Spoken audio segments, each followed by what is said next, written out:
I'm Selena, and this is my boyfriend Mason. I'm back. He uses he, him pronouns. Oh, yeah. He's back. I didn't put any of these books away. This is a big daddy. Please put that on. Do you want to start over? Or? No. It's as character. Surprise, we just filmed a video and Selena forgot to clean up from it. Okay. Anyways, we are here for yet another video. You guys asked.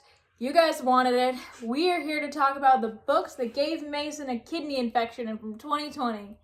Yeah, that's the lowest tier in my book ranking system. You can hear me talk a little bit about it in my best books of the year 2020 video, which Selena is going to link right now. Wow, you were a whole booktuber now. Yeah, because I've been on your channel like 15 times. Yeah. Okay, Excellent. And I'm also going to link a playlist with all the videos I've done with Mason thus far on it, and you can check out all the videos I've done with Mason. I'm a treasure, I promise. Also, I think we should clarify that you have actually had a kidney infection. So I know what it feels like. It's not fun. And it really hurts, apparently. So do these books. So, kids, if you get a bladder infection, go to the doctor. Or try and help yourself in some way. Anywho, let's just jump right into it. Hold on, I'm a mess because it keeps closing out my photo, which is, I don't even remember what my worst books of the year are. Okay, so I'm going to go from best of the worst to the absolute worst of the worst. So best of the worst, I'm going to get some classics fans hate for this. Because this is a book that most people tend to regard as one of the greatest of all time. Maybe the great American novel. Yeah, I regard it as crap. That would be The Great Gatsby by F. Scott Fitzgerald. Which, fun fact, I went as him for Halloween and now I regret it. Anyway, The Great Gatsby. Where do I even begin with it? It's so uncomfortable. Like, everybody's gonna say that's the intent. I don't care. I don't want to read it if it makes me uncomfortable. And it's so slow. It's so slow. And it's a thin book. Not a lot happens, and yeah. Nothing happens. There's something about a light, I think, like a green light, and I don't care. And the relationships are god-awful. Like, are you supposed... I know you're not, like, supposed to like it. Like, no. I know that, but it's so bad it hurts. I'm sorry. Yeah, it's a bunch of awful people having relationships with each other. I'm a romance reader, primarily, so, like, it hurt. Like, I can do with bad romances when it doesn't make me, like, violently uncomfortable. But that one was just, like, why? Anyway. What made you uncomfortable about it? It just felt so... ugh. I don't have the words for it other than it made me feel like I wanted to throw the book out the window. Okay. What is your second one? All right, let's see, because I keep losing the picture. This was a book that actually Selena and I both had to read for a class that we had together. It was a class on Pride and Prejudice retellings or adaptations. Mm-hmm. And for the most part, I loved this stuff in that class. Like, there were a couple books I didn't like, but there's one especially that I really did like, along with Pride and Prejudice, of course. It was really good. And a lot of the movie adaptations I really liked. However, this one, oof. Anyways, it's called Unmarriageable, and I don't remember the author's name, and it's tiny on here. I think it's Sonia Kamal. Anyway, it's called Unmarriageable, and here's the thing. There's a lot that irks me with this. Oh, I should probably say what it's about. It's a Pride and Prejudice retelling, set in... what city is it in? I know the country is Pakistan. Yeah, I know the country is Pakistan, I don't know too. the city. Okay, it's in a city somewhere in Pakistan, and parts of it I do think are really cool how she translates it into Pakistani culture. However, the general plot of it, which I think is what's the important part, it is... So the problem is it's too much like Pride and Prejudice, and I'll tell you why. Because the main character is an English teacher. And you know what she's teaching at the beginning of the book? You got it, Pride and Prejudice. And yet she doesn't realize, despite the fact that she has, like, a sister named Kitty, and and her last name is Binat, right? Yeah, and, like, everybody's name is exactly the same. There's literally a character who is named Darcy. Like, how... Look, I know sometimes you need to suspend disbelief. Is that what it's called? Yeah, I know that sometimes you need to do that with books, and I get it. However, this one was just so hard, because I kept making reference to it, too, without saying, like, this is our life right now. Whoa, that's crazy. If they had even, like, a throwaway line about it, I would have liked it. But that's not the only issue. It was also very slow and boring. The ending was better than the rest of it, but I just really did not like reading it. And when I have to read a book for school, it already is like demoted a little bit because I don't get to read it at my own pace. This one I don't think I would have even liked at my own pace. But anyway, it was just not for me. Yeah. All right. So the next book, I have a... Okay, I'm not going to know any of the authors' names, by the way. So yeah, I don't remember this author. I've never read this book, so I didn't talk about it. I didn't learn it. Anyway, it's called We're Totally Normal.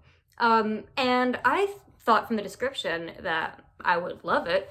It's about this guy who hooks up with a friend, but neither of them really think that they're into men or whatever. And that was the premise I was given, that it's like a self-discovery story almost. What it actually was a crock of a word I can't say on this channel. And if I thought that The Great Gatsby made me uncomfortable, boy oh boy, this one just like, oh my god, like, my chest hurt reading it just because it was so cringy.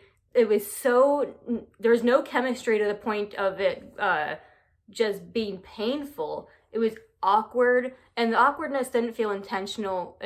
Well, it was intentional, but it didn't serve the purpose that I think it was supposed to serve. It was clunky too. The plot was convoluted and didn't really make any sense. The main character, like, I understand that sometimes main characters need to be a little fickle and not know what they want or whatever. Flawed and everything. Like, I understand, like, that's Holden Caulfield and everything for you. But this guy, he just couldn't make up his mind about anything. And the thing is, you just feel the whole time like he's a pathological liar about everything, because he lies about everything. And you don't know when he's lying and when he's not, despite the fact that you're in his head. I genuinely had no idea what his motives were in some of the parts, and I still don't know. Like, I didn't figure it out by the end. So I was just, yeah, it was icky. Let's put it that way. I felt icky by it in a lot of ways with the how the relationship was set up. But it also was just, characterization was bad. Plot was bad. Like, anyway. I think you can also say, like, I know we keep it, like, clean, but, like, you can say, like, wasn't the sex stuff, like, kind of uncomfortable? Super uncomfortable. Yeah, like, okay, so the thing is, I think that the main character might have some underlying issues with sex, which is fine, and that's important to write about. I think that he doesn't particularly enjoy it in the way that he thinks he should. But it makes me really uncomfortable when he's just, like, narrating in his head how much he doesn't like it and how much he's uncomfortable. And I think it's not necessarily that characters can't feel that way. It's just that, first of all, it wasn't dealt with and it wasn't resolved in any sort of way. Like, there wasn't any sort of resolution to, I'm feeling this, it's okay, I don't have to do these things. Like, it was just sort of put there and not dealt with. Is that right? Like, am I representing that right? Yeah, it wasn't a story about someone who was discovering they don't need to like sex. It was a story where this guy, like, had this weird relationship and didn't enjoy what was happening, and they weren't communicating about it. It's just, I don't know where he stands, and I like character-driven stuff, so I want to be able to follow the characters. The fact that I couldn't keep up with this character and I don't exactly know what happened, that's a problem for me. So all of that comes together to get a big fat I hate it. Lord. I did. That's one of the only, like YA romance books that I've ever, like, truly hated. Oof. Okay, the next one might not be entirely fair. Yes, because this was another one Selena and I read for a different class together. Spoiler alert, there's going to be another one coming up from this class, because it was really, like, fantastic on the book selection. For some reason, we were told to read a short story for a series we weren't reading. Like a short extra novella, prequel novella to a series we didn't talk about, didn't read, didn't have any background on. I'd read the first book ages ago, so I knew a little bit about it. A lot of people were familiar, whatever. Anyway, we should probably say what the book is. That would be that would make some sense. Once Upon a Time in the North by Philip Pullman. Philip Pullman. Yeah, it's a prequel to the His Dark Materials series. And I have also a long time ago read The Golden Compass. And I didn't dislike it as much as Selena did. I thought it was okay from what I remember, but I was a kid, so who really knows? But this book could not function as a standalone. So it might be unfair of me to be placing it on this. And I guess I don't know for sure that it actually fits in with the rest of the series. I can't attest to that. Yeah. So it could just be all around bad. But for me personally, it was bad, and it's so low on the list just because I have no idea what happened. I was so bored by it. Can't even begin to imagine how it's necessary.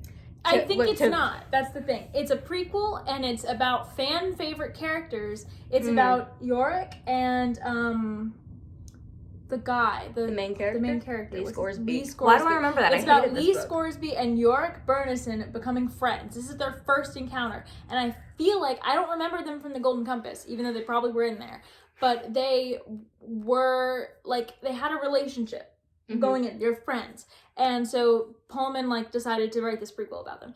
And so it's a story about fan favorite characters that people who love those characters, fans of the series, would want to read. Us? No. Also, more specific criticisms, too. There are many. This book does not function well. The big one is the treatment of women. I feel like, what's the word for it? Sexist. That's the word.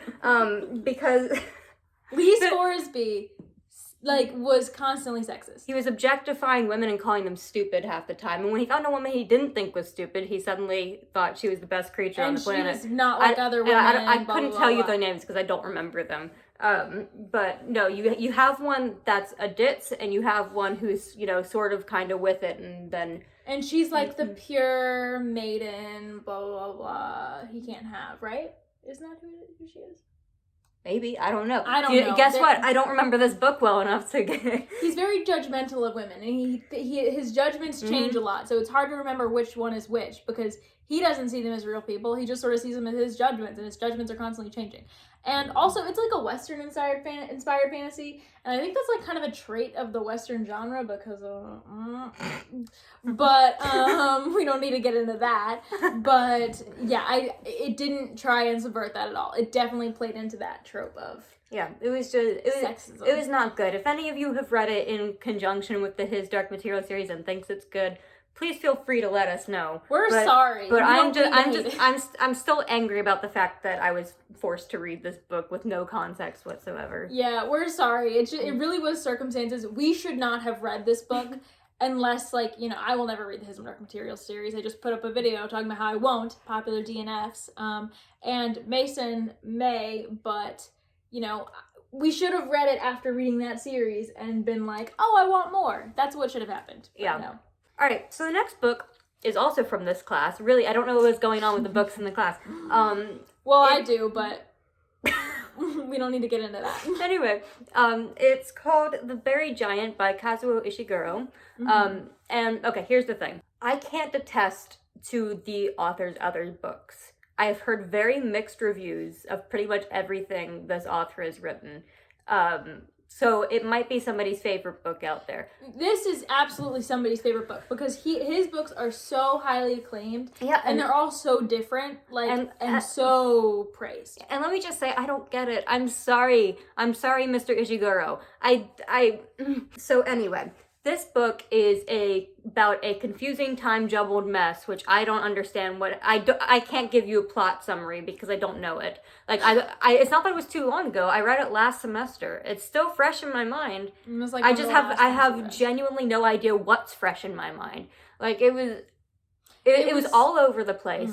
And I understand that a lot of it was dealing with memory, so he was trying to complicate time. It just worked in a way that it didn't. It confused me. It made me feel out of touch what was happening. I didn't like any of the characters particularly because I didn't know what they were actually thinking. And it's hard to connect with them because he keeps you so distanced from them, and they're even so distanced from themselves because they are trying to basically find their memories. And Yeah, It's no, rough. it's just bad. And there's a whole subplot that I think is a spoiler, so I'm not going to say what it is. He had some weird subplots going on. Like, Let's just say there's some cameos in there that make no sense. That's all. That's what I'll say about it. It was also boring. I also boring. didn't like this book. It's on my worst books of the year video, so I'll link that as well. It's so boring. I don't understand. The purpose of it is why we read this for a class called fantasy. I mean, like, yeah, there was a dragon in it, I think. Is that why for like 2 seconds? Yeah, exactly. So anyway. And it is a fantasy book, kind of, even though Kazuo Ishiguro doesn't like it to be called fantasy. Like, he doesn't see it as fantasy. Yeah, that's the other thing. But, so, it makes sense, but it's not...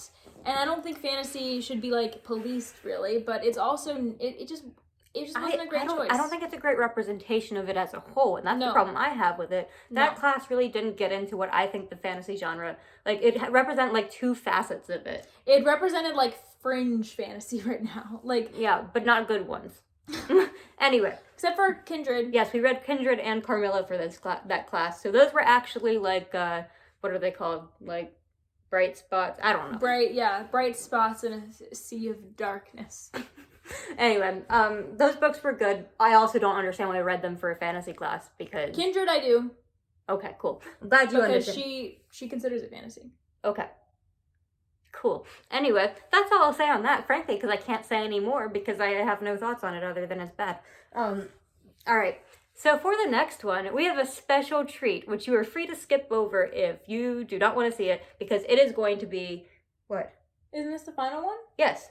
Okay, so this is the final one, guys. So you can either exit the video now if you don't want to hear spoilers, which it is going to be spoilers. This one's going to be spoilers because there's no way I can possibly do it justice for how bad it was without spoilers. Yes, so if you don't want spoilers for this upcoming book, then you can exit now. Why don't you say what the book is, and then they can sort of decide. It is the final book of the Maximum Ride series, Maximum Ride Forever by James Patterson. Yeah, so if you don't want to hear about that, bye. All right, anyway, I made this dumb decision to reread the Maximum Ride series. I never finished it as a kid, but I read the first 4 books or so. I've read all of them except for that book. Glad I stopped. Yeah, so anyway. And I didn't like it. I hate the series. Whose video is this? Wow, I hate the series so much. And Mason read it against my recommendation. I did, because I was like, you know what? I have the whole summer. I'm on a reading kick. They're really fast books. They're all available from my library. They're all really bad, too. They are all really bad. That's actually a fun fact about them. But this one was particularly bad. The rest of them aren't even in the kidney infection tier. They're, I think, one above all of the rest of them. This one, though, okay. So for those of you who... I assume you're here because you've either read the Maximum Ride series or you don't care about it. So to sum up, it's about some bird kids who are like scientific experiments or whatever. It's like found family, except some of the found family dates each other. So that's... As they all do in YA. Anyway, so at this point, Max, who's our main character, is... trying to, like, navigate this world that is literally post-apocalyptic. It wasn't apocalyptic at the beginning of the series. The world literally ended in the middle of the series. Well, on the second to last book. On the second to last book, yeah. I think that was supposed to be the last book. It should have been. And he decided... the first one should have been the last book, let's be real, but... You were right. But he decided to have a whole book epilogue. Is that right? that's basically what it is. Mm-hmm. Okay. So anyway, I don't remember the plot at all, except for the things that made me angry, because I read it in like one day because I hated it so much. I just wanted to be done. It wasn't a flattering I read it in one day thing. So like there's this whole conflict with some scientists. Like there's this like perfect match bird kid that somebody had set up Max with, and they're like a whole love triangle for like 2 books with him and Fang, who ends up being her love interest. But then there's this whole like BS with the scientist that created the perfect match. It's so confusing. There's no way to outline this. But I would like to preface what I'm about to say next with, I believe the book started when the 2 oldest characters were 14. That's Max and Fang. I believe they're 16 now. Something like that. That makes it worse. I didn't know that. Yeah. Max and Fang have a falling out at some point in the series. And constantly, they're just in this book, like sort of coming together again. I think at some point Fang almost dies. Or I think he technically dies and then comes back to life or something. My God. I don't even know. But the whole thing is just a setup for this one line, which is when this evil scientist is like, haha, the world is going to be destroyed and so is all your kind, or something like that. I don't even remember. And then Max just goes, no, it's not, because I'm pregnant. And I'm like, okay, first of all, this ruins it on so many levels, because first of all, you could have ended it 6 books ago. Second of all, look, I have written books with teen pregnancies in it. Those are things that happen. However, I'm not sure that a teen pregnancy as a resolution to a plot is necessarily something you want to be continuing, you know? Well, it's also like, she's like, we won't die, I'm pregnant, she'll live on. Something like that. I don't even... You could die before you give birth, Max. That doesn't make any sense. Well, I don't exactly know what happened. I could be quoting this completely incorrectly. Do you know why? Because it was bad. Because the only thing that matters is that he impregnated, through his authorship, this 16-year-old girl and basically trapped the guy into a relationship with her at that point. Was it Fang? Yeah, it was Fang's baby. This is Fang's baby, so not the perfect match, who she's been dating for several books. But I don't know. I was just horrified by it. And then... yeah, so the book, like its actual epilogue, not just the book itself, which is the epilogue, it's like a flash forward, I think 5 to 7 years or something like that. And it shows this little tiny bird kid playing on the beach, and Max and Fang acting as parental figures to their actual kid and the other kids who was their found family and somehow became their children. They're not grown up yet? There was something with a tiny bird creature, and she was young and toddling on the beach of some age. Okay. Yes. Anyways, it was just oh my God, and her name was something so stupid. Hold on, I gotta look this up. I don't even remember it, but I have an inkling. It was not Renesmee, but thank you for the suggestion. I was gonna say, this sounds like some knockoff... Okay, yes, it's what I thought it was. Book 4 of a series I don't like to mention on this channel. But it sounds like he tried to do something like what that author did, and it didn't work. And I will tell you my theory on why it didn't work after you finish talking about it. The kid's name is Phoenix. And okay, they're bird kids. They're bird kids. That's such a bad name for a bird kid. I will say, there are kids named Phoenix. She was born out of the ashes of the world, and she's a bird kid. Okay, yes. There are kids named Phoenix. No offense if your name is Phoenix. It's not that. It's that she's a bird kid. That's such a stupid name to give a bird kid. Yes, that is the problem here. It's let's just name her Robin or Falcon or Owl. Yeah, let's name her Owl. Oh my God, did you just realize? What? There's a book called Nevermore. That's a raven.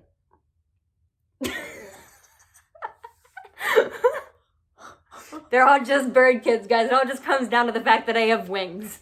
Okay, so my theory, we are losing light, so we gotta wrap this up. My theory on why that book sucked so hard is because Twilight was a romance. I just said it. I just said the name. Just bleep it out. That was a romance, and they were from the. She didn't try to have a plot. She didn't try to have a good plot. Everyone knew you were here to see those two get together. Whereas James Patterson actually tried to have a plot. This book was plot first, romance second. And so when the drama happens, it gets annoying because you're don't y'all have better things to do? Isn't the world literally ending?